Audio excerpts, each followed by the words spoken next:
નમસ્કાર બાળ મિત્રો. એકમ 4 દરે ગુર્જરી.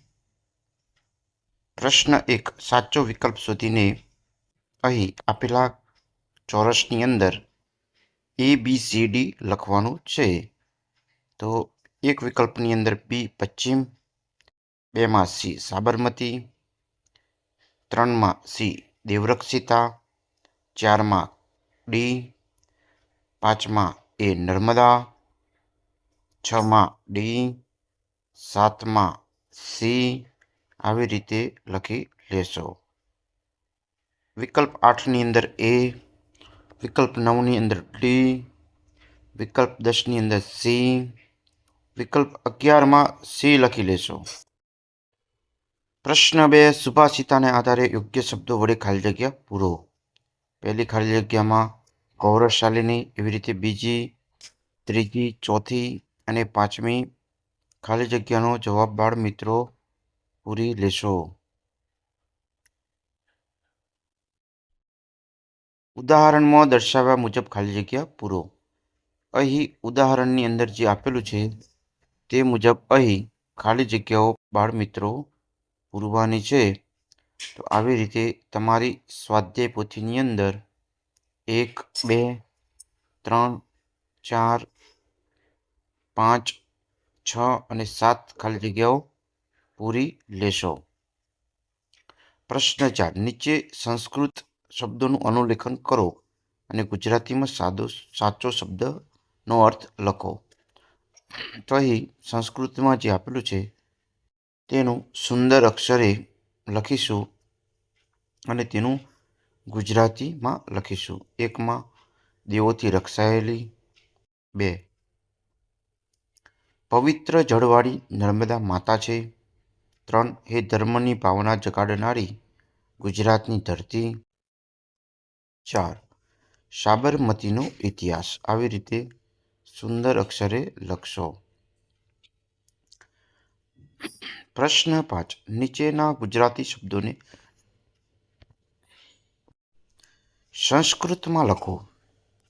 1 સૂર્યની પુત્રી, ધર્મ આપનારી, 3 પવિત્ર જળવાળી, 4 સાબરમતી, 5 દેવ વડે રક્ષાયેલ. આ જવાબ આપેલા છે તે તમે લખી લેશો.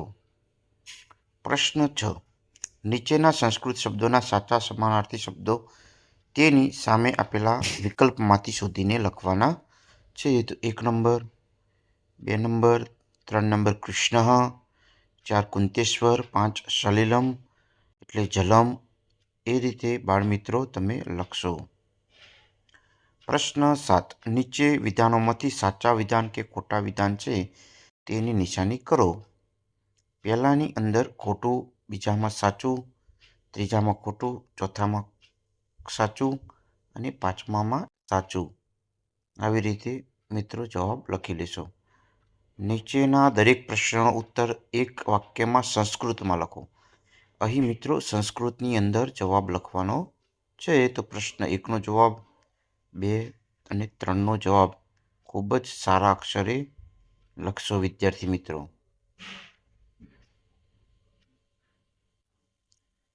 પ્રશ્ન 9 નીચેના દરેક પ્રશ્નનો ઉત્તર 1-2 વાક્યમાં ગુજરાતીમાં લખો. તો અહીં ગુજરાતીની અંદર લખવાનો છે દરે ગુર્જરી પદ્યમાં ગુર્જર શબ્દ કોના માટે વપરાયો છે? તો મિત્રો ગુર્જર શબ્દ છે ગુજરાત માટે જ વપરાયો છે. કુંતેશ્વર ધામ કઈ દિશામાં આવેલું છે? કુંતેશ્વર ધામ દક્ષિણ દિશામાં આવેલું છે. સૂર્યપુત્રી કોણ છે? તો સૂર્યપુત્રી તાપી નદી છે. પ્રશ્ન 4 દરે ગુર્જરી પદ્યમાં ગુજરાત માટે કયા કયા વિશેષણ વપરાયા છે? તો આ પદ્યની અંદર ગૌરવશાળી ધરતી, દેવોથી રક્ષાયેલ વગેરે વિશેષણ વપરાયેલા છે. હવે નીચેના શ્લોકોનો ગુજરાતીમાં અનુવાદ કરો.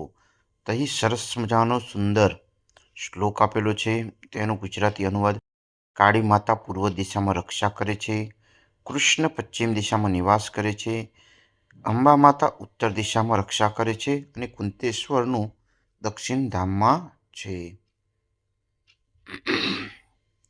2 નર્મદા માતા પવિત્ર જળવાળી છે. અહીં વિશાળ સૂર્યપુત્રી વહી રહી છે. સાબરમતીનો ઇતિહાસ વિશાળ છે. ગુજરાત પ્રદેશનો મોટો પ્રભાવ છે.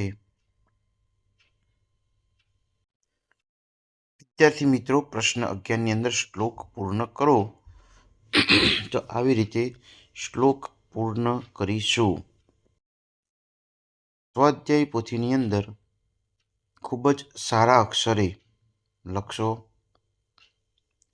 વિદ્યાર્થી મિત્રો, જો ચેનલમાં તમે નવા હોય તો આવા જ સુંદર અક્ષરે સ્વાધ્યાય પોથીનું સોલ્યુશન મેળવવા માગતા હો, તેનું નોટિફિકેશન મેળવવા માગતા હો તો ચેનલને સબસ્ક્રાઈબ કરો. હવે મિત્રો, પ્રશ્ન 12ને નીચેના અવિભાગને બ વિભાગના વાક્યોને સાથે યોગ્ય રીતે જોડો.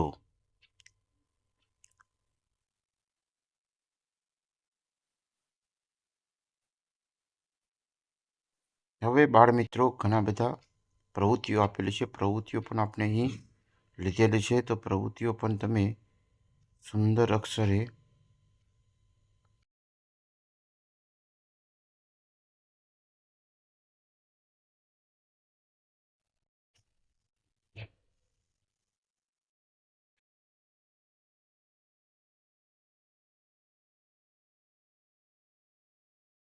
પ્રશ્ન 3, કાવ્યમાં પ્રયોજાયેલા સ્થળો ગુજરાતમાં નકશામાં શોધો. તમારા ગામ પ્રદેશની વિશેષતા મહત્વ દર્શાવતું કોઈ પણ ગીત જોડકણું કે લખી શકો છો. લોકગીત પણ લખી શકો છો.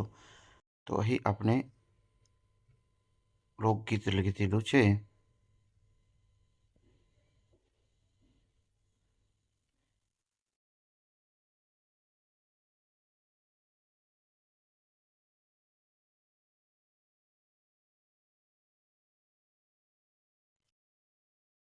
બાળ મિત્રો, ચેનલને સબસ્ક્રાઈબ જરૂર કરશો. વિડીયોને લાઈક જરૂરથી કરશો. પાછા મળીશું નવા વિડીયોની અંદર. ત્યાં સુધી જોડાયેલા રહેશો અમારી યુટ્યુબની ચેનલની અંદર. Thank you. આભાર.